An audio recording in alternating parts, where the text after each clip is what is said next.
I just want to say good afternoon to everybody. I'm glad you're able to join us. And since Sean has muted everyone, let me just remind all of those who are going to be speaking to make sure you unmute when you have to speak. I want to welcome you to our climate change colloquy series titled From Crises Through Transformation. The goal of the series is simple: to move towards sustainable, flourishing life for all. Each month we have a webinar followed by a conversation session, which will be held this month on April 22nd and April 25th. The times are listed there on your screen. Check the website if you forget, and also you can check the website for ongoing actions that you can take throughout the series to make a difference and for an updated schedule. Our topic this month is Human Impact 1. It's the first in a two-part series. This part is called Drought, Flood, and Sea, an exploration into the impact of climate disruption on populations from low-level islands to the Andes Mountains, from Bangladesh to Louisiana. To introduce the topic, we have a video to share from one of our church leaders in the Fiji Island, Ram. This was recorded in the middle of a break at World Conference. So you will be hearing a lot of background noise and chatter behind him, but try to focus on his voice as he shares what's going on in Fiji. Thank you. My name is Jay Ram. I'm from the Fiji Islands. Fiji Islands are composed of 300 islands with two major islands, Viti level and Vanua level. Therefore, I'm here with Sister Susan to share the bad news from the Fiji Islands. We are good people, but the weather is affecting us badly. And number one is the climate change and the issues of the weather pattern changing. Number one that I want to share today is there in the islands, even our Fiji government has a very specified budget to move villages from the danger of rising sea level. And it is definitely affecting our country, and village after village with hundreds of Fijians living in one village or 200, some even up to 500 native villages are staying in the village, and they are supposed to be moved into the upper grounds. And when moved to the upper grounds, the issues of water, security comes into place, building homes and roadworks and other activities. I'm talking by experience. I'm part of some organization in Fiji like Cane Producers Association, where we work very hard to support our villages. Apart from that, some of our good land, which was under cultivation, has been swept out by salty water from the rising sea level, and that is causing a great disturbance. And there is a district called Navua. In that, the old seawall are falling because of the waves that comes and bangs on the wall, and it actually excuse me, is dropping all of the seawall. So again, the government does not have the money or resources to use millions of dollars to repair. And we are looking for international assistance from European Union and Asian Development Bank to get those work done. Even as I speak, right in front of our president's house, or in other words, you may say a palace or a mansion. And it's a beautiful setting just near the city of Suva, our capital. and the Parliament House is not too far away. Over there too, the sea level is rising. And suppose if there is a tsunami, our whole of the capital will be swiped out. Therefore, God is blessing us that we don't have tsunamis as such.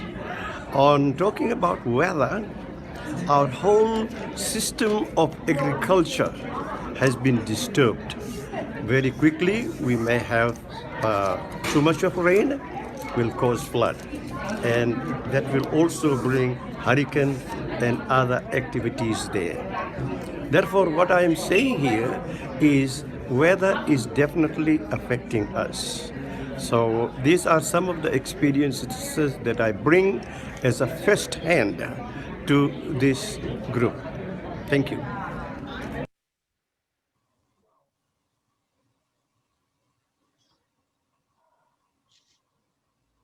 I'd like to introduce now our presenter, Dr. Richard Waugh.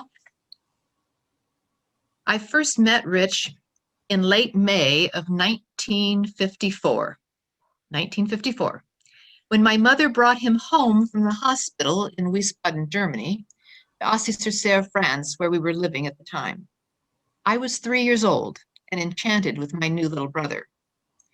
Although I'm Rich's sister, my admiration and respect for him goes beyond family connections. Even as a child, I was impressed with his intelligence, his sense of justice, his passion for peace and reconciliation, and his abiding interest in nature and the world. At the age of 7, he was memorizing maps from the encyclopedia, and it grew into a passion for geology and geography. After graduating from the University of Missouri in Columbia, where he met and married his wife, Teresa, Rich went to the University of Wisconsin at Madison, where he got a PhD in geography. With a natural aptitude for teaching, he pursued a career teaching geography, geology, climate change, and social geography at the University of Wisconsin-Platteville. He retired from the University of Wisconsin just last summer to become Professor Emeritus. Rich's specialty is social geography, the branch of geography that deals with populations, human response to the environment, and sacred space as it impacts and shapes our lives.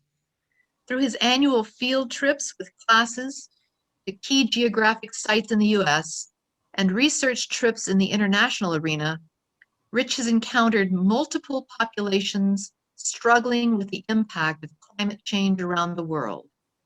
He brings to this webinar not only his professional background in the field and skill as a teacher, but also his extensive personal experiences with this human situation in places as diverse as the Andes Mountains of South America, the southwestern United States, Fiji, Costa Rica, Europe, and New Orleans. He's an elder in the Community of Christ and serves in the Lancaster, Wisconsin congregation. Rich is the recipient of 3 teaching awards and has presented many talks at scholarly conferences. He's also been a guest speaker for groups as diverse as the Optimist Club, local middle schools, birthday celebrations, and nursing homes, and he's published articles in the Herald and Restoration Studies. It's my honor and privilege to welcome my brother Rich on behalf of the North American Climate Justice Team and the Greater Pacific Northwest Mission Center as our climate expert on human impact, drought, flood, and sea. If you have questions during Rich's presentation, please write them down in the chat box and direct them to Susie and Dean White. You'll find their names in the chat box.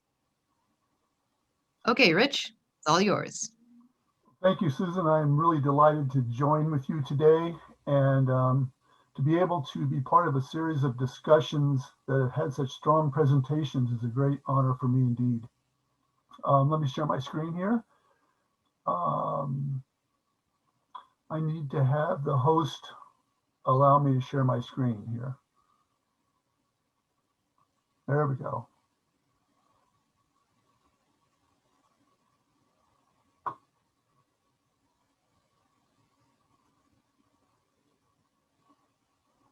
All right. So today I would like to share with you on the human impacts of climate change with respect to drought, and to heat waves, floods, and sea level. Each of these could be a topic in its own right. It's good to remember that climate change is an enormous topic, primarily because it is impacting literally every square inch of the earth every second of every day. And so that creates a lot of opportunity for things to talk about. As a result, we're not only drowning from sea level rise, but we're also drowning in information about the impact of climate change in these areas. As a result, our discussion will be general, with a few case studies to illustrate the general themes. I have a well-deserved reputation among those who know me for not knowing when to stop talking, and I will try not to add to that reputation today. So we'll see how that goes, but no promises. So the outline today, I'd like to start off by talking a little bit about the relationship of climate change and social justice, which makes some sense since we're talking about human impacts. Then we'll talk about and look at some examples of drought and heat waves, primarily from the continent of Europe. Then we'll look at consequences of Arctic Ocean ice melt. We're going to be talking a lot about melting ice, and that's going to be our introduction to that topic. Then we'll look at some case studies of melting of terrestrial polar glaciers. And that's, of course, tied then to the impact of sea level rise. And by that time, I'll probably be needing to finish up. So I'll have a couple of final thoughts, and that'll be the end of the talk. So that's what we're going to be, how we're going to proceed with that. So in terms of environmental justice, there are two basic truths that we need to always remember about climate change. The huge majority of the carbon dioxide that's causing climate change was caused and emitted by relatively wealthy countries and wealthy people. Poorer countries and poorer people are disproportionately going to suffer the harshest impacts. And so we need to keep those two things in mind. When we talk about wealthy people causing the problem, I've run into the attitude amongst many people in the United States. They say, well, we're middle class, we're not the wealthy ones. I wanted to point out that when we talk about wealthy in this context, we're talking about wealthy on a global scale.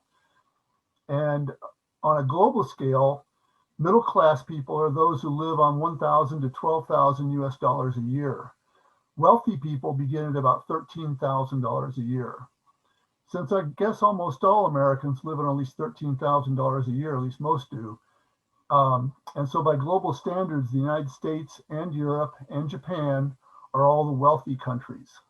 And we need to keep that in mind, that we're talking about us as the people who caused this.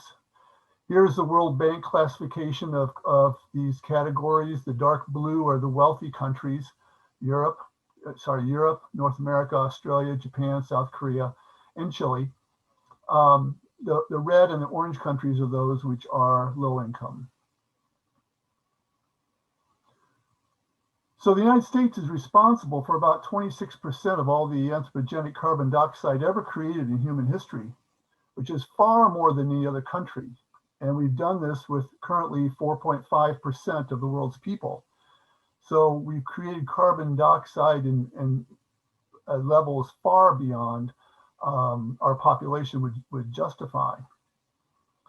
There are those who are arguing that those who made the mess, the richer countries, have an obligation to help those who are suffering the most, especially because the poorer countries contribute very little carbon dioxide to the atmosphere. This is what we mean when we say carbon justice. It's applying these ideas of social justice and humanitarian justice to the ideas of climate change.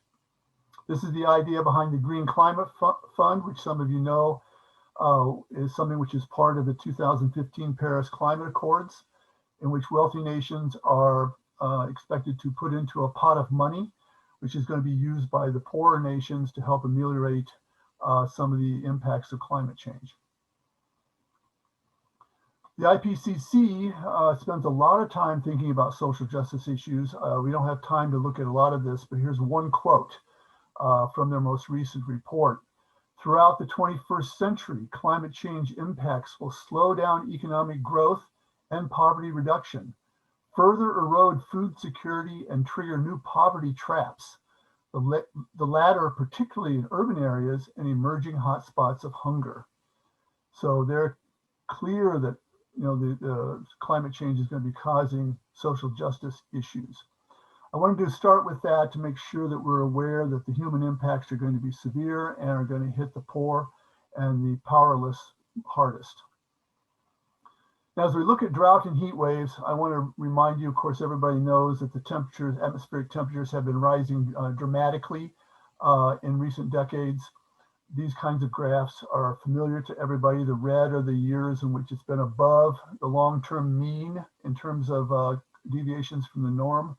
The blue are the years in which it's been below. What I'd like to point out, not only the very steep rise in temperatures since 1980, but also point out the fact that the temperatures have actually been going up for about 100 years now. The rise in temperature started in the 1920s down here, and it started rising at that point and then really accelerated in the last 40 years or so. And all of the warmest years, excuse me, all of the warmest years have been the last 6 years, have been the 6 warmest years in history. So these are average temperatures, and they're going up, but we also have an increasing frequency of unusually high temperature events around the world, which are called heat waves, in which get unusually high temperatures for extended periods of time, which cause serious problems with human society and economics. An additional impact that's often tied to heat waves is drought, increasing drought. And so we're going to kind of combine those together a little bit here. This map shows the projections for the next decades of the 21st century, the areas which are likely to have significant problems with drought. It's all the brown areas. You can see this, the United States, the Western United States and Northern Mexico, across Northern Africa, almost all of Europe, the continental part of Europe, places in South Asia and East Asia, Australia, and in South and America and South Africa. Many places are going to be having serious problems with drought. All of these places already have had problems with drought. The Western United States has basically been in a drought situation now for over 10 years. Australia's had really significant droughts. And one of the ways you've heard about this is that with wildfires, which have been increasing. There's a lot of reasons why wildfires have been increasing, but one of the most important is drought and dry vegetation. This is an example from Paradise, California, which the entire town of 27,000 pretty much burned to the ground in 2018 with the Camp Fire. 86 people died, $16.5 billion in property damage, and that was the most costly natural disaster in the world during 2018. So as a result, we can see major impacts. I took these pictures about 6 months after the fire when there's still massive problems in the town trying to restore. What do you do when your entire town burns down? It's a long, long process of trying to recover. The people of Paradise became refugees as they had to go find someplace else to live until their town could be reestablished. Let's go to Europe now, though, and look at the map, a close-up of Europe. And you can see that Europe is projected to have serious drought throughout the 21st century, much of the continental part of Europe. And they have had drought. For almost the last 20 years, they've had periodic droughts. And I want to spend some time talking about those droughts and the heat waves that went with them. To begin with, quickly, European climate is normally mild. Europe is famous for its mild climates. Northwest Europe has a climate much like the Pacific Northwest of the United States. Pleasant summers, mild winters, and lots of rain. Southern Europe has climates like Southern California. Hot to warm summers with not much rain, but mild winters with lots of rain. And then most of Eastern Europe has climates like the Midwestern United States. Hot summers, cold winters, and strong transition seasons. So with that in mind, it's important to keep in mind that Europe is far north. It's way farther north than the United States, most of it is. Much of it is at the same latitude as central Canada. And they have these mild climates because of the Gulf Stream, which is a warm ocean current, which is offshore. There's a whole nother climate change story about the Gulf Stream, which we don't have time to get to right now. Maybe we will in May. But the point here is that the higher, in general, the higher the latitude, the more impact of the climate change has had on these areas. It's the high latitude areas which have had the greatest impact. And because Europe is relatively far north, it's been hit very hard by climate change and has had serious heat problems starting in 2003 and continuing to the present. During this time, they've had a sequence of heat waves unlike anything in European history, with really devastating human and economic consequences. So we're going to start with the heat wave of 2003, which is the one that ushered in this period of unusually warm weather. This was the hottest summer in Western Europe at the time in over 400 years. It was so unexpected and so abnormal that despite the fact that Europe has the best healthcare systems in the world, the systems are completely unable to deal with this. The photo here shows France, which has at the time, and still does, by the way, is the #1 ranked healthcare system in the world. And yet 15,000 people died from the heat in 2003. The hospitals were jammed with people. You can see them here just side to side in hallways and in ERs and so forth as they were trying to deal with this. And in all of Europe, 70,000 people died in this heat wave. We also saw big crop losses. Here's a photograph showing failed crops in Europe in 2003. 3 years later, another massive heat wave hit, which actually broke all the records that were set in 2003. So this became the hottest summer in European history at that point. The Netherlands was particularly hit hard. 1,000 people died in July alone, which was their warmest July in history. They had a drought with that. In June, they had 0.2 of 1 inch of rain in the Netherlands, which is abnormally low. Serious crop losses all across Northern Europe. Now, the total deaths at this point were less than they'd seen in 2003, even though the weather was warmer, because they had experience now. They ramped up their systems and they had ramped up preparedness for these kinds of events. There were lots of heat waves after 2006. 2007 and 2015 were particularly bad, but we're going to skip to the last 4 years.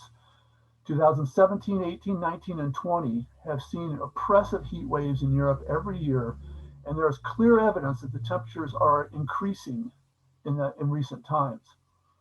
So the 2017 heat wave broke temperatures records set in 2003 and 2006. Italy was particularly hard hit. You see fires up here in Italy, wildfires as a result of that. Olive production and other crop losses were extreme. 11 regions of Italy had critical water shortages where there simply wasn't enough water. And that's something you don't expect from a developed world country, but it happened in Italy and it's happened in other places. 2018 heat wave broke the records that were set in 2017 and became the hottest year in recorded European history. It hit basically almost all of continental Europe, ranging from Portugal to Russia. Temperatures were 117 in Portugal and Spain, which is almost unbelievable kinds of temperatures. And water sources, because there was a drought with that, dried up all across Europe. This is the Danube River in Germany in August of 2018, just a dry bed. What was ominous about the 2018 wave was the fact that it wasn't localized to Europe. In 1976, Europe had a heat wave.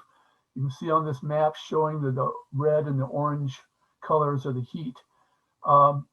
Very few other places had a heat wave at that time. It was a local impact, local conditions in Europe only. The 2018 heat wave hit everywhere. Every continent was hit. And you can see the orange and the red is across the entire planet. And what that tells us is that this is absolutely concrete evidence that it's related to climate change. This, in other words, global warming is happening here. And so clearly we've got a whole new regime taking place now by the time we get to this point. And all those records that were set in 2018 were broken in June of 2019 with another heat wave.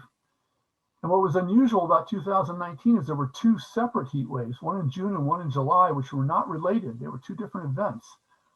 The June heat wave, France again had their all-time highest temperature of 115 degrees Fahrenheit. 1,500 people had died. That's a terrible number, but it's far less than the 15,000 that had died during the less severe heat in 2003. This is simply a reflection of how common these heat waves have become. People now expect them, and they're prepared to deal with them as best they can. The healthcare systems are in place to try to deal with them as well.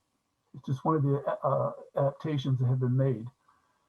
The July 2019 heat wave, a unique event. 5 countries established all-time high temperature records. Deaths were at least 30,000 in July, with some estimates as high as 70,000 in Europe. Property damage was about 13 billion euros. At that time, that would have been about $15 billion. This heat wave stretched as far north as Greenland, which caused a record melting of Greenland ice, and we'll get to that end a little bit later on. These kinds of photographs were very common. French people, taking over the fountains and the pools at the Eiffel Tower to try to cool off as one indication of this. 2020 also had 2 separate heat waves. The first one, which was unusually prolonged, lasted several months, produced the highest temperatures ever recorded in Siberia at a town called Verkhoyansk, which is in the eastern part of Siberia. Temperatures were over 100 degrees in June. The average June high temperature is 68 degrees in Verkhoyansk. So we're seeing major problems there. The impacts were wildfires, loss of permafrost, invasion of pests, crop failures. And a team of European scientists who analyzed this heat wave concluded that this event would have effectively been impossible without human-induced climate change. But that was only the first of the heat waves in 2020. A second heat wave occurred in late July and early August, which hit Europe very hard, Western Europe especially. Again, record high temperatures recorded in multiple countries in Western Europe, and 35,000 more people died last year from the heat wave in July and August. Vienna, Austria did something interesting. They turned 22 streets into what they call cool streets, Kühlstraße. What they did was they banned cars on those streets, and they erected misters and pools for people just to spend time in to try to cool off. So they made a public event out of trying to have people, cool off. Believe it or not, there's already been a heat wave in Europe in 2021. In February, Berlin, Paris, Warsaw, Hamburg, Prague, Vienna, and London all reported record high temperatures, getting close to 70 degrees Fahrenheit. Sweden had their all-time highest winter temperature ever, as did many other places in Europe. So here we are in February in Berlin. A woman in shirt sleeves is, jumping rope. Staged photo almost certainly, but you get the idea. That this is not at all normal. And so this doesn't bode well for the summer if they've already had a winter heat wave. So what is the connection of these heat waves to climate change? Well, we know that the wide geographic spread of the heat waves, the 2018 maps that we saw covered 4 continents. English climatologist Peter Stott said that the pattern is something we would not be seeing without climate change. The frequency of the heat waves is good evidence as well. It means the heat is not being generated by a single unusual event, but rather as part of an ongoing process. The fact they keep coming year after year after year after year. And these remarkable high temperatures that keep getting higher also argue for a connection to climate change. So what's the future for Europe? A 2016 study mapped current vegetation conditions in Europe as of 2016. And their analysis said that desertification, which is the forming of deserts, would take place, is going to be expanding out of Africa into Europe. And by 2100, Sevilla and Lisbon, both major cities in Spain and Portugal, are going to be surrounded by deserts. And we're going to have deserts in Southern Europe by that point. What's astonishing to them was how fast this is happening. The rate of change is faster than anything over the past 10,000 years, which is clear indication that it's human caused. Just north of Sevilla is this natural park. It's what it looks like now. It will be desert in 2100. And it provides a nice visual impact of what's going to happen. So heat waves and drought is one of the major things we're concerned about as we look at climate change. What about polar ice melt? I want to take just a moment and talk about ice melt in the Arctic Ocean. This is sea ice now. There's two different kinds of ice in the polar regions. Greenland and Antarctica are underlain by rock. That's terrestrial ice. There's rock under there, all that. And when that ice melts, it's an important factor in rising ocean levels. Sea ice is not an important factor in the rise of sea levels because the volume of the melted ice is basically replaces the melted water replaces the ice in terms of volume. But the largest sea ice region in the world is that of the Arctic Ocean. So let's ask this question: what is the significance of that melting of that sea ice if it's not going to raise sea levels? Well, here's at least three things that are going to happen. It is an important indicator of rising atmospheric temperatures. It's having a major impact on oceanic currents, especially in the Atlantic Ocean. This is where there's real concerns about the impact it's going to have on Europe, which we don't have time to get into right now. But I do want to take just a moment and talk about military and strategic concerns, because this is one of the most important factors in terms of the Arctic Ocean sea ice melt. You can see how much the ice is melting. This is 1854, the extent of the ice in the Arctic Ocean. In 1935, it's changed very little. It's essentially the same extent. But by 2012, significantly less ice now, at minimum ice in the late summer. So you can see the ice has been melting now over the last decades. In 2020, this was the ice extent, the second smallest amount of ice in the history of the Arctic. The median amount of ice from 1980 to 2010 is the yellow line. Note that's an average which includes already melting ice, because that's already been affected by climate change. But even so, the 2020 ice melt was considerably less than that.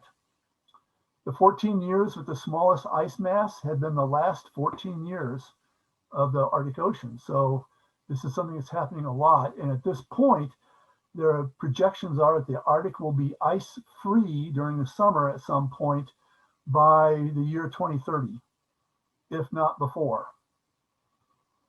So what are the military implications of this? The US military has devoted an awful lot of attention to this issue because there are lucrative oil and gas deposits as well as other mineral deposits which are now suddenly becoming available because there's less ice in the Arctic Ocean. And a lot of countries are interested in that. All the countries around the Arctic Ocean are interested in that. Each has made some claim to the Arctic, and those claims sometimes overlap. And when they start fussing about money and overlapping claims, it is not impossible that could lead to warfare. And war, of course, is the ultimate in social injustice.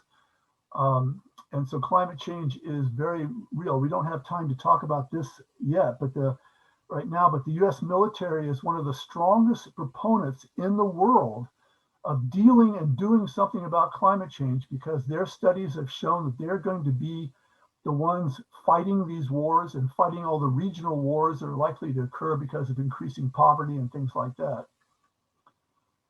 So here are the territorial claims in the Arctic. Canada, the United States, Russia, Norway, Denmark, Iceland have all made claims. Russia has made claims extensively far beyond the 200 nautical mile limit and have been very aggressive in trying to claim Arctic space. They have already revamped their military strategy to focus on the Arctic. That has become the focus of their military expansion at this point. China also doesn't have access to the Arctic from a contiguous point of view, but are starting to get cozy with Iceland to try to position themselves to make a claim to the Arctic as well, which is interesting because the United States has military bases in Iceland, at least one, and that could be an interesting development geopolitically as well. So when Donald Trump offered to buy Greenland from Denmark in 2019, they summarily refused the offer, of course. He framed it as a straight real estate deal. But given this kind of climate change scenario, it would have given the United States two things it really wants: claim to more of the Arctic Ocean. It would have had all of Denmark's yellow area here would have been US area, which would augment the very small area we have on the northern coast of Alaska. But it would also give us increased military staging areas to stage a war in the Arctic from. We have one base in northern Greenland at Thule already. There are 9 bases in Alaska already, 3 Air Force and 6 Army bases, Army posts. And we would like to increase our ability to wage a war in the Arctic if it comes down to that. So all of this was sort of the unspoken context of that offer. So now let's move on and talk about terrestrial ice loss, okay? And in terms of the impact on sea level, Greenland and Antarctica are particularly important. Their ice, as it says, sits on rock. So it makes it, when it melts, it raises the sea level. So we're going to briefly look at some case studies of ice melt just to talk about how much ice is melting, one from Greenland and the other from Antarctica. And let's look at the Greenland example first. This comes from some recent studies that have been done, documenting rapidly accelerating rates of ice retreat on this many Greenland glaciers, but this one, Zachary Istrom, is the one we're going to take a look at. There's a lot of information here about indicating that the ice shelf is melting at incredibly rapid rates. The glacier itself has reached a period of accelerated retreat. The velocity on the ice retreat has tripled in recent years. The thinning of the grounding portion, which is what makes the glacier stable because it's the contact point with the rock, that has doubled, causing instability. And at this point, the study has indicated that even if the atmosphere cooled, which is very unlikely, the glacier is now unstable and will be unstable for at least 30 years, shedding ice into the ocean. It's currently losing about 4.5 billion metric tons of ice per year, which is approximately 4.5 billion cubic meters of water a year. That's enough water to provide the entire state of Washington with fresh water for 3 days. That's quite a bit of water. The floating ice shelf of the glacier shrank by 95% in only 12 years. That shelf was providing the stability for this glacier. So now the glacier is shedding lots of ice into the ocean. The study noted that the melting was due both to increasing atmospheric temperatures as well as oceans that are increasingly warm, which is melting the ice shelf. So here's a map showing Greenland, showing the rates at which Greenland is melting. The entire area is melting. Zachary Istrom is this area up in here. The red is the highest rates of melting. And there's a number of those around Greenland, but this is just one example. But this is this one glacier, Zachary Istrom. If it melted completely, which it's likely to do eventually, would raise global sea levels by itself 1.6 feet. And that's a lot of sea level rise. Again, talking about Greenland, I happened to fly over Greenland 10 years ago and took these pictures out of the airplane window. You can see lots and lots of bare rock. This was in June of 2011, early in the summer melt season. Lots and lots of bare rock. And here's open ocean right up against the shoreline, which has been unheard of historically in Greenland. And by way of comparison, this rugged fella down here, Fridtjof Nansen, is a Norwegian explorer who was the first non-indigenous person to cross Greenland in 1888. He went across right almost exactly at the same spot, and he did it a month later in the season. And at that point, he noted in his notes that they hit pack ice 12 miles from the coast and had to dog sled those 12 miles to get actually to the rock part of Greenland. All of that's gone. And that's, in fact, not only all of that's gone, but much of the ice on the rock part is gone as well. Antarctica is a more serious issue because 70% of all the fresh water on Earth is locked up in this glacial ice. That's where almost all the water is on the Earth. And it has far more ice than any place else. And two studies, both coming out in 2014, came to the same conclusion. These were independent studies. And they were looking at the West Antarctic ice sheet, and they both concluded that that has already begun a slow collapse that is unstoppable. That entire ice sheet is going to fail, and there's nothing we can do about it. That's the sad part. This is because of increased atmospheric temperatures. Projections, Antarctica has been warm for several decades now, but projections up to 2050 show very substantial increases in temperatures over the entire continent. And this is the West Antarctic ice sheet right here, this part of it. So that's not even the vast majority of Antarctica. It's just this section right there. But that's a huge area, larger than these states: Texas, New Mexico, Colorado, Arizona, and Nevada combined. 530,000 cubic miles of ice. It's an unbelievable amount of ice. And if all that melted, sea levels around the world would rise 10 feet or so just by that melting. And again, this is failing and it can't be stopped. So it is going to fail. This is all going to end up in the ocean eventually. And that's what's tragic about this example. They first noticed this in 1978. The 2014 study said it was failing faster than previously expected. A 2016 study said it had increased in rate even over those 2 years. The melting is already having a very small but measurable impact on rising sea levels. The good news from our perspectives, the people on this conference, is it's going to take a long time to completely fail. It's not likely to happen until the late 21st century, maybe well into the 22nd century. So unlikely to happen in the lifetimes of anybody who's hearing this. But at this point, the scientist says there's nothing we can do to stop the collapse. It has already passed, they said, the point of no return. And that is a direct quote from the reports. So all of that's going to happen, and there's nothing we can do about it. So we're looking at a very unfortunate future, shall we say, in terms of sea level rise.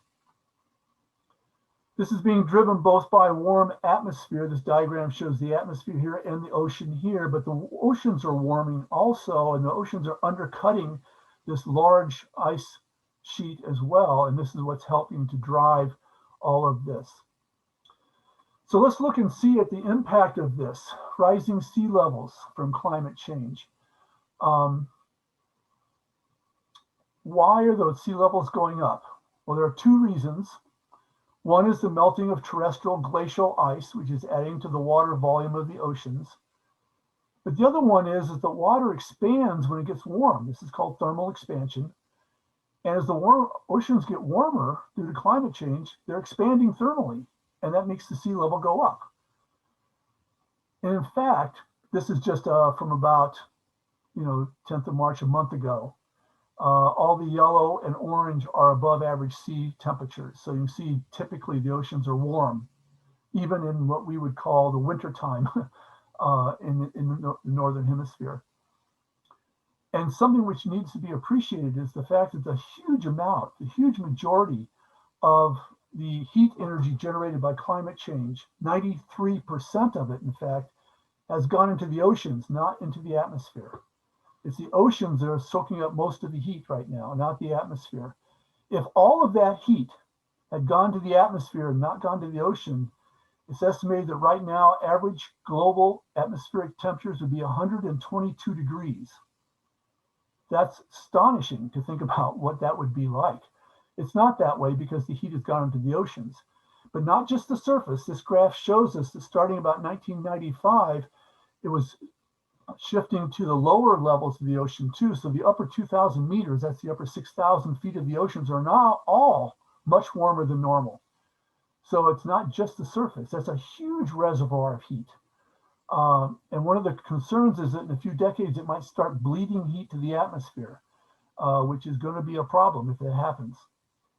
Now, this strange, complicated graph is worth taking a look at. It shows time along here and shows the red line is thermal expansion, which shows how much of the rising sea level is due to thermal expansion, the heating of the oceans. The blue line shows how much is mostly meltwater from melted glacier ice. So this much is thermal expansion, this much is meltwater, add it all together, and you got this much.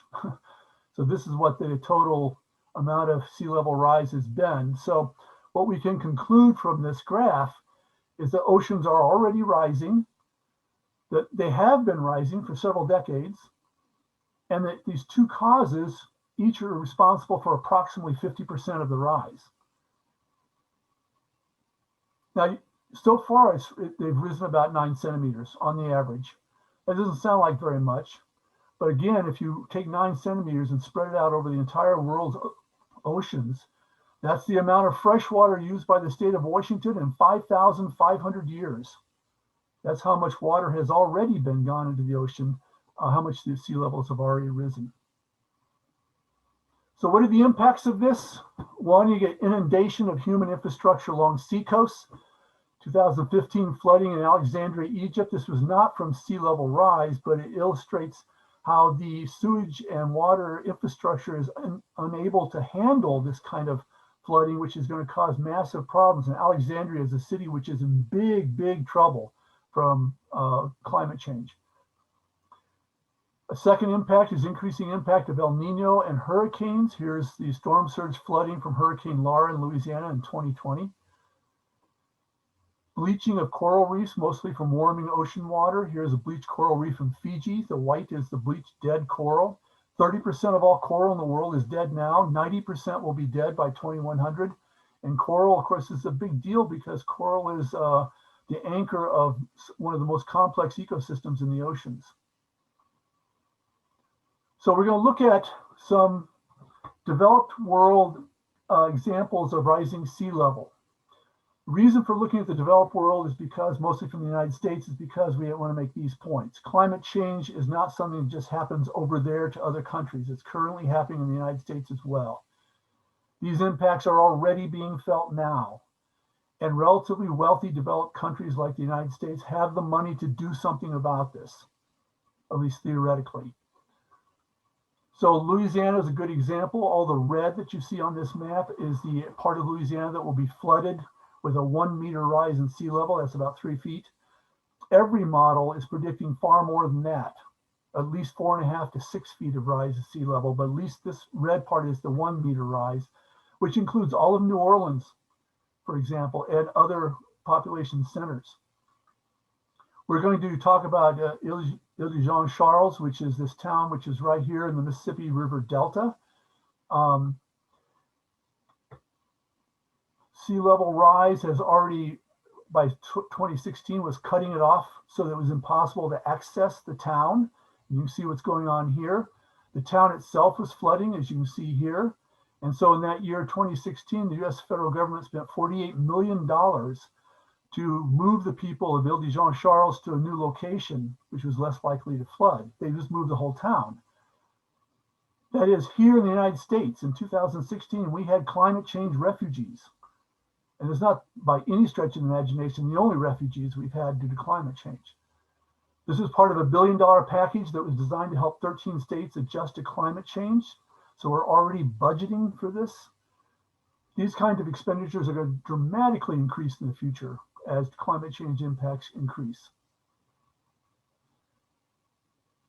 So what else can developed world do in terms of remediation?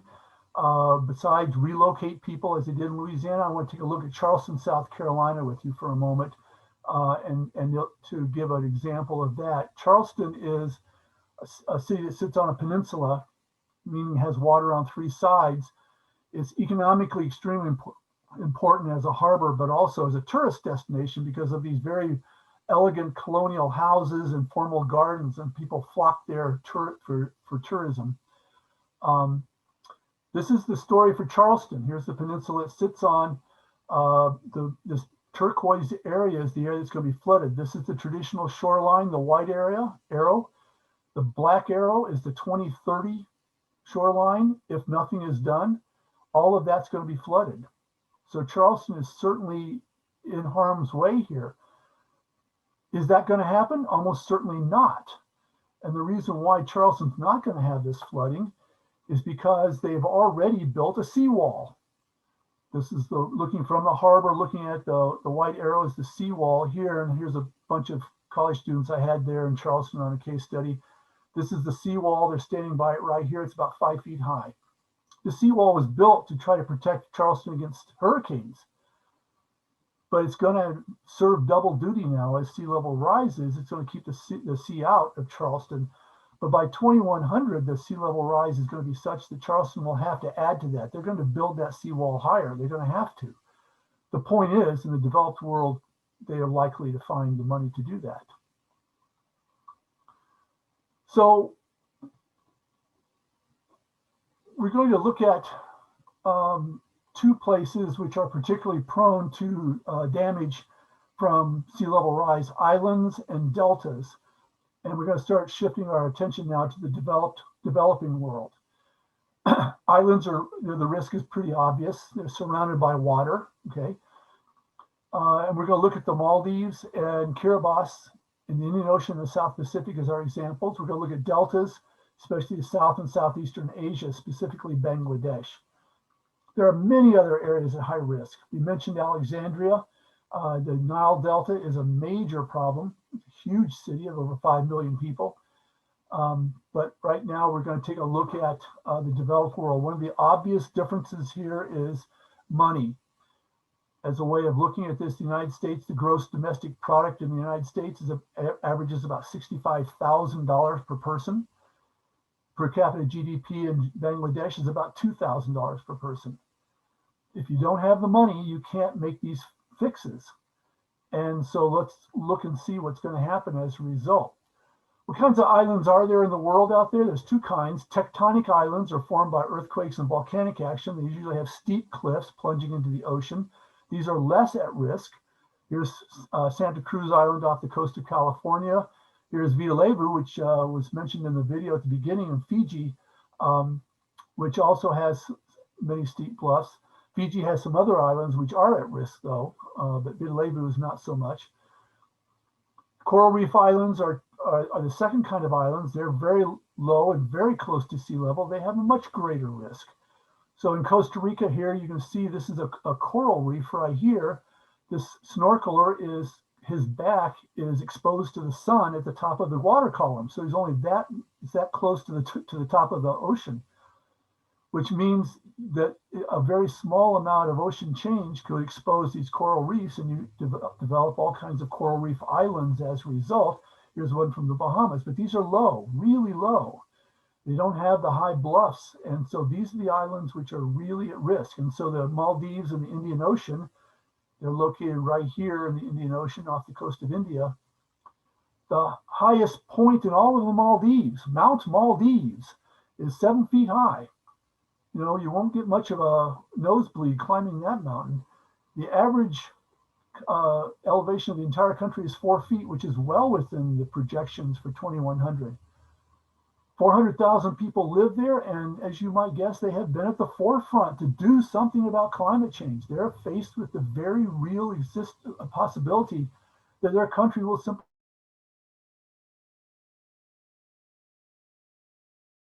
Well, in 2011, the first thing they did was they started moving citizens to Australia. In other words, they started moving citizens to Australia. And so they're going to have the Maldives in Australia. That's kind of a weird concept. In recent years, they've partially changed their approach. They're still looking at moving people out, but they're often moving them to less vulnerable islands now. And they're planning to engineer barriers, something like Charleston did, to try to block that, or to build artificial islands which are higher above sea level. But all that takes money. And in order to get the money, the Maldives is turning their entire country into a tourist destination to try to soak up money from rich tourists coming in. So we're seeing a lot of this in the Maldives now. An island here, very low, obviously going to be covered with water soon, and a resort built entirely on stilts, trying to attract people to come and bring their tourist money so they use that money to save their country. Kiribati, which is a country here in the South Pacific, spread out over much of the South Pacific. All these are coral reef islands, and the average elevation of the country is about 6 feet. Total population, 113,000 people. A UN report published as long ago as 1989 identified Kiribati as a country that would entirely disappear by sometime during the 21st century. So they're in the process of doing is the entire country is becoming environmental refugees. They're relocating within their own country so far because this is what they're running to in their villages. You see 3 shots of villages from Kiribati showing flooded villages. So obviously, citizens, most of them at least, are going to have to move. They've been trying to find homes for them. And in 2014, they bought a 5,500 acre plot in Fiji as a first step towards resettling some or all of their people. Recently, some environmental refugees from Kiribati were trying to claim refugee status in New Zealand so they could move there, but their claim was rejected. And more we're seeing countries refusing to accept refugees for fear of being overwhelmed because the need is going to be very, very great. We should remind people of what it's like to be a refugee. You lose everything, your home, where grandma's buried, everything that you find identity, everything is gone, and you have to go someplace else. This is a very huge humanitarian issue, whatever the cause of being a refugee, but environmental refugees are no exempt from that. A delta is simply where a river runs into an ocean and dumps mud. And the reason for pointing that out is that the surface of the delta then is very low. It's very close to sea level. They're called deltas because they look like the Greek letter delta. And you can see one forming here in Nicaragua in that typical triangular shape. In the South Asia, there are a whole number of really important big deltas, all the purple areas here. The Indus, the Ganges, Brahmaputra, the Irrawaddy, the Chao-Phraya, the Mekong, and the Red River, all are forming major deltas.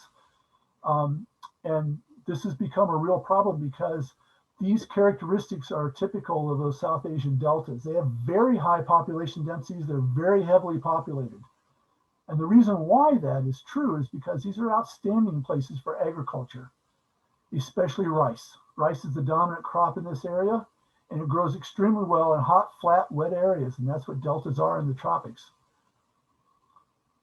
Another thing they have in common is that all these countries are hard-pressed to find the money to build infrastructure or to house or to move the millions of environmental refugees which will be created as the deltas flood. Another thing they all have in common is that they all are facing the near certainty that all or most of these deltas will be flooded due to climate change, sea level rise. And in addition to that, they're all being threatened with stronger hurricanes. They're called cyclones in that area. And the cyclones will be more destructive because of the higher sea levels. All of this is certain. So we're going to focus on Bangladesh real quick as our final case study. The Ganges Brahmaputra rivers have formed a delta there. It's very heavily populated. It's a primary source of rice in all of Bangladesh. A 2019 report prepared for the US military notes that Bangladesh is the most vulnerable country in the world to collapse due to climate change. And this is the reason why. It's a typical farm in Bangladesh. Rice production has paddy fields which are flooded with fresh water during one stage of their development. And the deltas are perfect places for this to happen. Another shot of the delta. They also do fishing to augment their food. All of this ties them to the water. But the villages are starting to be impacted by these rising sea levels. They're being built on stilts, as you can see typically, to try to buy them some time. This is it's very close to sea level. You can see in this particular case, this woman's farm is right there at sea level. This is the ocean, and this is her rice field right here.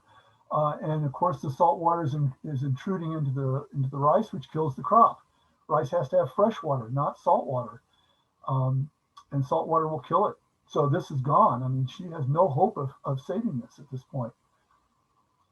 So this map shows the population density in the delta area of Bangladesh. The red is the highest population density. So you can see it's a very high population. Lots and lots of people live there. This is the traditional sea level of Bangladesh. And what we're going to look is a couple of maps showing what's going to happen with sea level rise. So if we go to a 3-meter sea level rise, all of this area is flooded. Okay.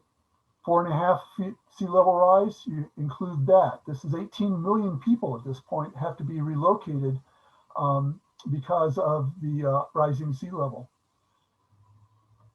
That's about this area is about the size of the state of New Jersey. So it's quite a bit of land. This is the loss of rice production as a result of that.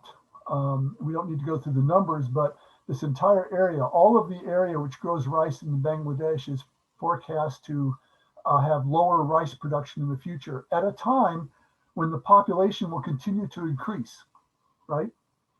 So with that in mind, we're talking about a real crisis in Bangladesh. They're going to lose production of their rice crop. They have a population of 162 million people, all of whom depend on rice.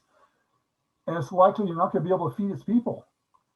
Now, normally in a situation like that, you buy or trade for rice from other countries, but all the other countries in the region are facing the same thing.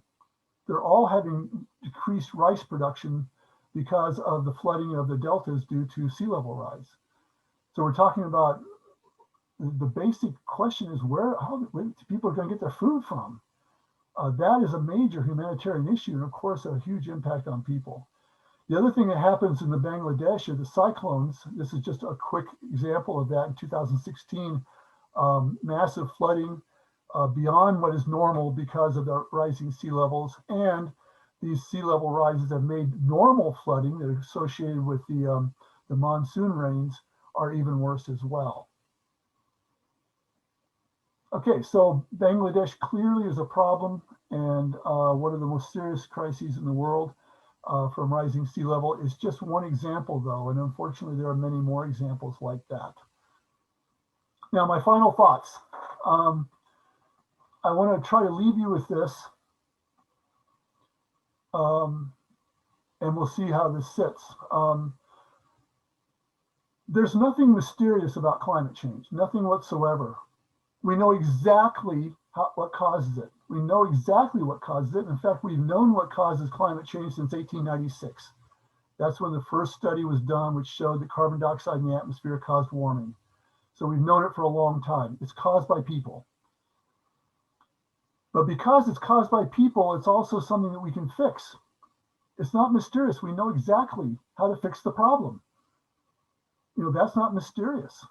You know, the problem is that people so far have been unwilling to make the changes needed to fix the problem. These changes will eventually come. They have to. But the sooner we make them, the less harmful the impacts are going to be. So there's a strong imperative to address these issues right now. In fact, a strong imperative to address these issues 30 years ago. But we didn't do that. We need to start now. Right now, all that we need to fix climate change is the will to do so. We just have to want to do it. To fix climate change, we have to reduce the amount of human-generated greenhouse gases, especially carbon dioxide. That's what would fix it. We know that. The problem with that is our entire life and culture is based on the burning of fossil fuels, all of which generate carbon dioxide. We are absolutely drunk in love with fossil fuels. And we like the way we live based on fossil fuels. We like that way. We don't want to change it. So we're not going to change the problem until we've changed the way we live. This is very hard and people don't want to do it. Technology will help, especially finding technological alternatives to fossil fuels, but that is not going to be the entire solution. It's going to require that we rethink how we live. And when that happens, we will really begin to fix climate change. So it's up to us. It's that simple. We can do this. We just have to want to do it. My final slide is just to remind you what Susan said at the beginning. This is part 2 is coming up in May. And so we will be taking a look at mountain glaciers and warming acidification of the oceans. And then we're going to talk a little bit more detail about what we can do to address climate change, including sacredness of creation and implications of that. That's what I've got. So thank you very much for your attention. I don't know how long that was. Did I go over time too much? Not too bad, Richard. About 5 minutes over, but I'm going to pass the torch now on to Joan, who's going to give us an opportunity for a kind of a reflective pause, given all we've heard. Joan? Thank you. Thanks, Dean. Can you hear me? Yes. Okay. So before we go into the Q&A time, we want to give everyone a chance for a few minutes of reflection and absorbing what we've heard. So start by getting comfortable in your chair, relaxing, and just letting your breath take you into a quiet, reflective space. Learning about the suffering in this world can be deeply unsettling. It can be almost impossible to bear. We may prefer to simply not know about it, to put it out of our minds and go on with the busyness of our lives. And yet, we have been called to open our ears to hear the pleading of mothers and fathers in all nations who desperately seek a future of hope for their children.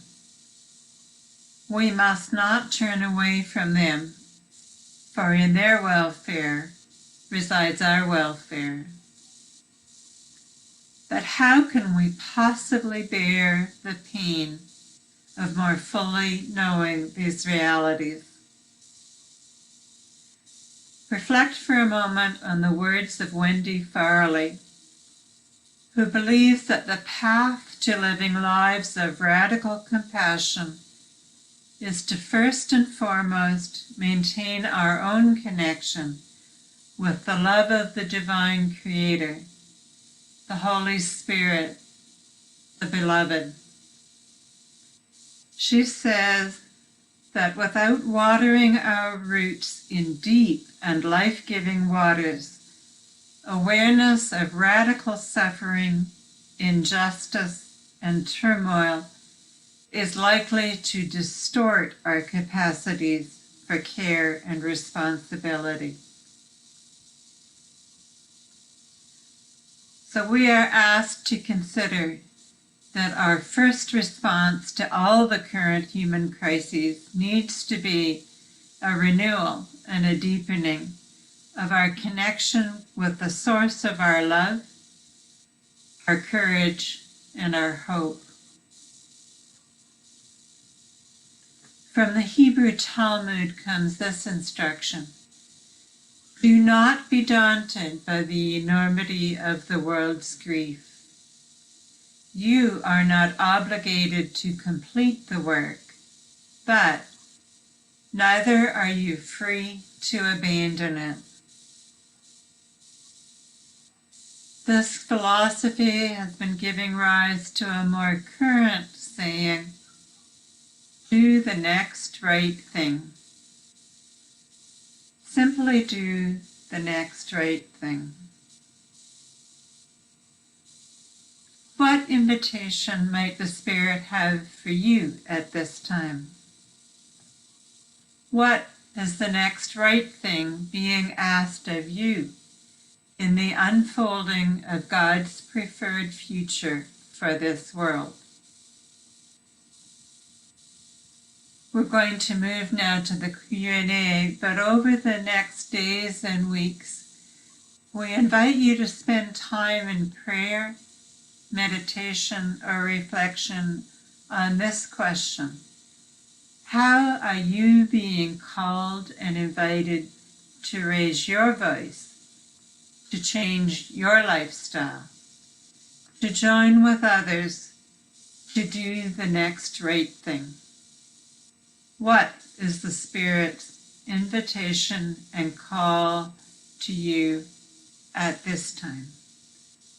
Thank you. Thank you, Joan. So I've been monitoring the chat, and I think, Rich, people were so mesmerized by your presentation that I don't think they had really the time and the room to formulate questions. I have a couple that were mentioned, and I've developed some as well. One question that came in was, what concerns are there about the dilution of the salinity of the oceans because of freshwater melt, not just the sea level rise, but is that something that you have any information about, the impact of reduced salinity? No, excuse me, not a lot. That's going to be an impact primarily in the places closest to where the ice is melting, because that's where the dilution is going to be the greatest. At that point, it'll start mixing as it moves out into the rest of the water. And given that the oceans average something like 12,000 feet of water is the average depth of the oceans, or something like that. I can't remember the exact number, but it's close to that. A sea level rise of 10 feet is going to be relatively insignificant once it's all mixed. But the area right there where the glaciers are melting, yeah, it's going to create a plume of fresh water. And of course, the marine mammals, marine organisms are adapted to salt water, not to fresh water. So that could have a local impact for sure. Okay. Had a question about the Amazon basin, which, as you know, people refer to as the lungs of the world. And we know that it's being impacted by logging and other kinds of deforestation. But what about the impact of drought on the Amazon basin? Is that something which will accelerate the loss of rainforest? Yeah, absolutely. It will, yeah. One of the problems that we're having with climate change is that El Nino events are more severe and more frequent. And we don't have time to really talk about what an El Nino is, but it's a disturbance in the ocean currents of the South Pacific. And it impacts South America particularly hard. And the rainforest almost always ends up drier than normal in an El Nino event. These are coming more frequently and are more serious. And the last time there was an El Nino event, large areas of Brazil burned because it was so dry and burned the rainforest. Now, of course, a lot of the burning of the rainforest is set by humans to clear it to use for economic development, things like that. But this being added to by wildfires from the dry vegetation. Couple of important impacts here. One is that all that, wood, of course, is a carbon-based life form. And so when it burns, it puts carbon dioxide in the atmosphere. And that's putting a lot of extra carbon dioxide in the atmosphere, the more burning that goes on in the rainforest. But the second thing is of course, it decreases the ability of the rainforest to photosynthesize if the trees are dead. And the studies I've seen indicate that they're not too worried about the oxygen balance of the atmosphere being disrupted that badly by this, but at least it's theoretically possible that could happen. We have 20.9% of the atmosphere right now is oxygen, and if that drops a little bit, it would be harder for us to breathe. And I don't think it's going to be enough to really cause major problems, but it could. I don't know. Depends how bad it gets. But yeah, the rainforest needs to be protected. And unfortunately, not only from climate change, but from current governmental policies in Brazil are not allowing that to happen. Given the kinds of things that you've referred to or implied need to be done regarding mitigation, are you aware of particular institutions or efforts globally among countries to correct the imbalance in mitigation efforts between wealthy and less developed countries? In other words, are there efforts being made to also do mitigation efforts in places like Bangladesh or Southeast Asia and other areas that are going to need mitigation to protect agriculture as well as the mitigation against city flooding that we seem to be focused on. Yeah, absolutely. There are lots of people doing that. The United Nations is, of course, involved with this. But I'd like to point out again that the Paris Climate Accords and all that whole process that brought us to the Paris Climate Accords, they're all about that. A major theme of the Paris Climate Accords was the effort to try to help the poorer countries address these issues and address the problems associated with climate change. And that's what the Green Climate Fund is all about. Wealthier countries are being called to put money into an account, which is right now about $200 billion, I think, to try to ameliorate and help the poor countries, deal with these issues. And again, that seems like it makes sense because the poor countries of the world did not cause the problem. This is our problem. We caused the problem. We should probably be responsible for doing this. Some data I happen to have in my head here is that the bottom 10 countries in terms of cumulative impact of carbon dioxide. In other words, all the carbon dioxide those countries ever produced in their entire existence, the bottom 10 is about the same as the amount of carbon dioxide produced in my state of Wisconsin in 1 year. It just, those are not the people causing the problem, So it's only justice to say, yeah, we should try to help with this. And so the Green Climate Fund is doing that. The United Nations is doing that. And there's individuals. I know there's some private foundations that are working on these kinds of issues as well. So you've talked about things like seawalls in cities like Charleston. Are seawalls a practical mitigation for agricultural areas, such as the rice production areas of Southeast Asia? No, they're not. Two reasons. They're crazy expensive to build seawalls. And that's unlikely they're going to have the money for that. But the other problem is the foundational problems. Those deltas cannot handle concrete infrastructure like that.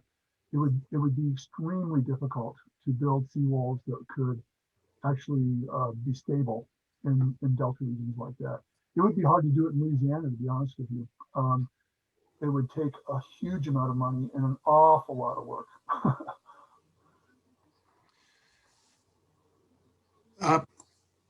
People have asked a question about forest fires affecting carbon dioxide and by how much.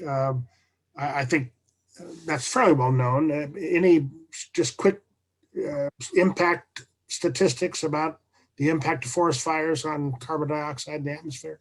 I'm afraid I don't have those numbers in my head. I do know there is an impact. Of course, all that every time wood burns, it puts carbon dioxide in the atmosphere. So, and the more wildfires we have, the more carbon dioxide goes in there. And it's a double whammy though, because like I said, trees are foundational to our survival because they photosynthesize, which takes carbon dioxide out of the atmosphere and makes oxygen for us. And if you kill the trees, they can't do that either. So not only are you burning them and putting carbon dioxide in the atmosphere, you're preventing the ability to take the carbon dioxide out of the atmosphere. So it's an important factor. I'm sorry, I don't know what percentage that would be or how much of an impact that is right off the top of my head. You've had several charts indicating the dramatic increase in temperature rise, and I think we've seen in prior presentations the increase in carbon dioxide in the atmosphere correlated with human society. But people continue to wonder if this is not part of some natural cycle. Can you just address that quickly? If I don't know if this is something I can do real quick. Well, it's going to be. I could bring up a graph real fast if you want me to. Well, is that more monkey business than you want? Yeah, probably not time. Maybe we bring that up in our conversations or in the next session. But I think. But yes, I can address that. Yeah. As is probably relatively well known, we have a really good record of carbon dioxide levels in the atmosphere going back over 800,000 years now. That's coming from ice cores in Greenland and Antarctica. And those are absolutely accurate. They're actually literally measuring the atmosphere from 400,000 years ago, which are trapped in ice bubbles in the ice. And you know how old it is because the ice forms annual rings. Dust forms and then ice, then dust and ice. And this is what grad students do in ice labs. They count those rings back 400,000 years if they have to, you know. So we know exactly what year it is, and we know exactly what the content of the atmosphere was. When you plot all that information, you get a cycle. There's absolutely a cycle. There's no doubt about it. The problem is there's a natural feedback loop in the world's systems, which as the carbon dioxide level approaches 290 parts per billion, causes it to start going the other way. It never allows it to go over 290, and it never has. In 800,000 years, it never has once. And that's through like 20 or 30 cycles. So that, and 290 is quite sustainable. If we had 290 parts per billion, we'd be in great shape right now. We wouldn't have a climate change problem. The problem with that is that in the last, 40 or 50 years, we have blasted through that 290 level, and we're right now at 418 parts per billion. So we're looking at way past that. And since that's never happened before naturally, that's the human fingerprint. That is absolutely the smoking gun right there. That's human caused, because we got way past that cycle. And the natural feedback loops are not kicking in because we're overwhelming them, basically. So that's the answer to that. All right, thank you. And this will be the last question. We have a couple of minutes before we do our final closing. And this perhaps is more personal, but you've talked about the level that the will to change is what's needed. How would you compare the level of change needed from your point of view to the kinds of changes that we typically think about as things we can do personally? You know, we think about recycling and not using plastic bags and lowering our carbon footprint and so on individually. What's the level of change you think is needed compared to those individual efforts? Well, I'm not going to ever criticize people's individual levels, individual actions. I think people should recycle, and I think people should think seriously about their plastic use, and I think they should seriously try to lower their own carbon footprint. In fact, lowering the personal carbon footprint is an important, really particularly important issue, because a huge amount of the carbon dioxide is coming from personal transportation. You know, and people have decided they have to have pickup trucks to get 18 miles to the gallon because their personal identity depends on it or something like that. When a car that got 50 miles to the gallon would get them there just as well, you know, and people have to start making those kinds of decisions, I think. But it needs to be so much more than that. What people often don't think about are the structural changes. We need to change the structure of our economy. We need to change the people who represent us in politics. We need to think on a much larger scale, because we need to make massive changes, not just little changes, but massive changes. And people have to think on those scales as well. Dare I say Zionic scales, you know. That's what we need to do, is think about those kinds of levels. It is critically important who we put in political office. It is absolutely fundamental to this whole problem, you know. And I won't get into that right now because people always get crazy when you start talking about politics, but it is absolutely fundamental. We have to vote better. We have to vote green on global warming issues. We have to think about how our economy is structured. It's not structured to promote doing something about climate change. I mean, we got to this problem because of the way our economy is structured.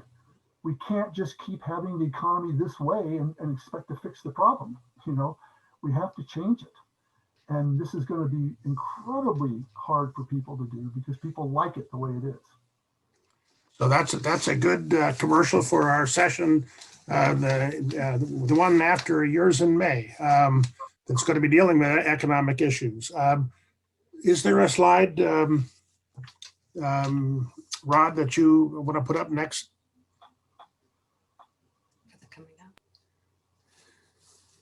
I think that's the point we think we wanted to leave you with. And then, Susie, you want to go through the upcoming events? On Thursday, April 22nd, will be our first conversation on the human impact.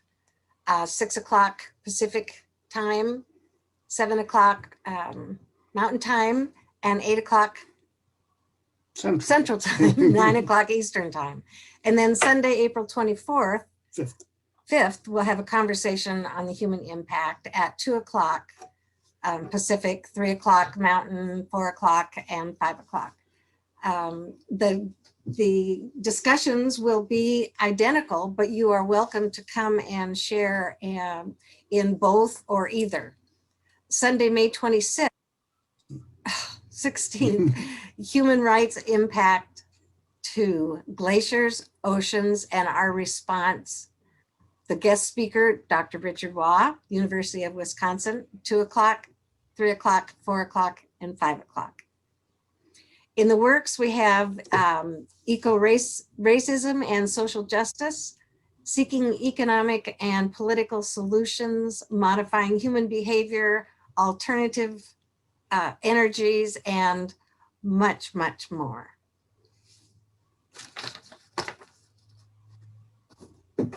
We travel a faith-based journey towards a future that we cannot see yet. Despair must not be the option on the road ahead. Hope must lead the way, even as we gaze without flinching at the ravaged earth and the reality of the damage that we have created. The North American Climate Justice Team has embraced the poem, The Bridge of Hope, as a prompt to enter that quiet center where vision blossoms and divine presence guides us. Written by Bellingham, Washington street poet Karen Kunkel, and offered to us as an inspired and spiritual gift. The poem both assures us and challenges us to reach for the highest and the best. A Bridge of Hope by Karen Kunkel. When we come to the abyss, snakes, fire, midnight holes, nightmares, whatever down below, we know we must sing the old refrain of hope. It is only by singing out we are heard. It is the raising of the voice that changes us. It is the raising of the voice. Sorry, I lost my place. We must be brave enough to be changed. For in the speaking, we are changed. In the trying to name, we are discovered. It is the taking of the steps that calls. It is the taking of the steps that calls the earth to rise to meet it. What needs to be found can only be built stone by stone, pebble by pebble, hope by hope, word by word. Many speakers, many singers, many builders waiting to be told what to do. But what is needed has never been done before. We all must be the blind leaders in the dark, mouths dry and singing prayers off key, our hands full of dust and pebbles and our grandmother's seeds. Be the mad woman leading the way. Trust your love and trust this path will change you. Trust others will join you. The only way off the crumbling cliff is to build this bridge. As you go every day to the edge of what you know of yourself, and then go beyond. There you will find others singing a familiar song, becoming a new way together. There will be no name for this new place until long after we are gone. But you feel it calling, praying you into being. Go fly. Do it now. I will join you. Thank you, Richard, for your presentation today. And thank you all of you for being on this journey with us.